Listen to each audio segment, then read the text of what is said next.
अब मैं तुमसे पूर्ण रूप से व्यवहारिक तथा दिव्य ज्ञान कहूँगा। इसे जान लेने पर तुम्हें जानने के लिए और कुछ भी शेष नहीं रहेगा।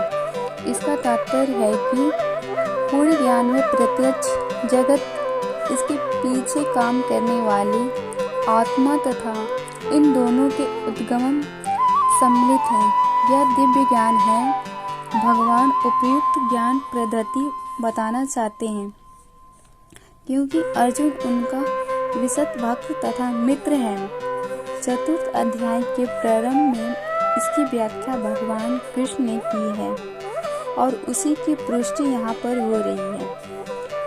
भगवत द्वारा पूर्ण ज्ञान का लाभ भगवान से प्रारंभ होने वाली गुरु परंपरा से ही किया जा सकता है।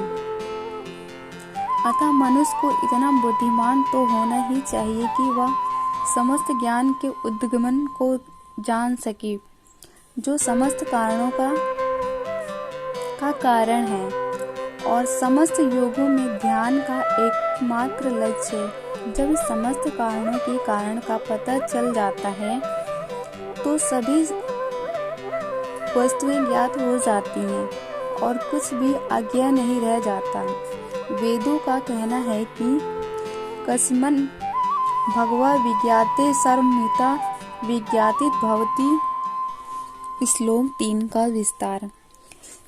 कई हजार मनुष्यों में से कोई एक सिद्धि के लिए प्रयत्नशील होता है और इस तरह सिद्धि प्राप्त करने वाले में से विरला ही कोई एक मुझ में वास्तव में जान पाता है।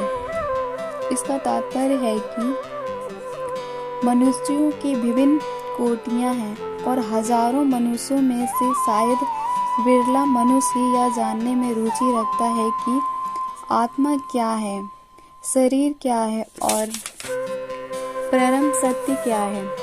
सामान्यतः मानव आहार, निद्रा, भय तथा मैथुन जैसी पशु वृत्तियों में से लगा रहता है और मुश्किल से कोई एक दिव्य ज्ञान में रुचि रखता है। गीता के प्रथम 6 अध्याय उन लोगों के लिए है जिनकी रुचि दिव्य ज्ञान में है। आत्मा, परमात्मा तथा ज्ञान योग, ध्यान योग द्वारा अनुभूति की क्रियाएं में तथा पदार्थ से आत्मा के पार्थक्य को जानने में है।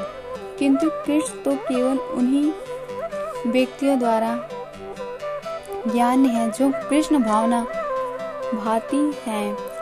अन्य योगी निर्विशेष ब्रह्म अनुभूति प्राप्त कर सकते हैं क्योंकि कृष्ण को जानने की अपेक्षा यह सुगम है। कृष्ण परम पुरुष हैं किंतु साथ ही वे ब्रह्मा तथा परमात्मा ज्ञान से परे हैं। योगी तथा ज्ञानी जन कृष्ण को नहीं समझ पाते हैं। यद्यपि महानता निर्विशेषवादी शंकराचार्य ने अपने गीता भाष्य में स्वीकार किया है कि कृष्ण भगवान हैं, किंतु उनके अनुयायी इसे स्वीकार नहीं करते हैं। किंतु भले ही किसी को निर्विशेष ब्रह्म की दिव्य अनुभूति क्यों न हो, कृष्ण को जान पाना अत्यंत कठिन है। कृष्ण भगवान समस्त कारणों के कारण आदि पुरुष गोविंद हैं। ईश्वर परम कृष्ण विग्रह अभक्तों के लिए उन्हें जान पाना अत्यंत कठिन है। यद्यपि अभक्तगण यह घोषित करते हैं कि भक्ति का मार्ग सुगम है, किंतु वे इस पर चलते नहीं हैं। यदि भक्ति मार्ग इतना सुगम है जितना अभक्तगण कहते हैं, तो फिर वे कठिन मार्ग को क्यों ग्रहण करते हैं? वास्तव में भक्ति मार्ग सुगम नहीं है। भक्ति के ज्ञान से ही अनिधिकारी लोगों द्वारा ग्रहण किया जाने वाला तथा कथित भक्ति मार्ग है। भले ही सुगम हो, किंतु जब विधि विधानों के अनुसार दृढ़ पूर्वक इसका अभ्यास किया जाता है तो निष्क तथा दार्शनिक इस मार्ग से गुमराह हो जाते हैं।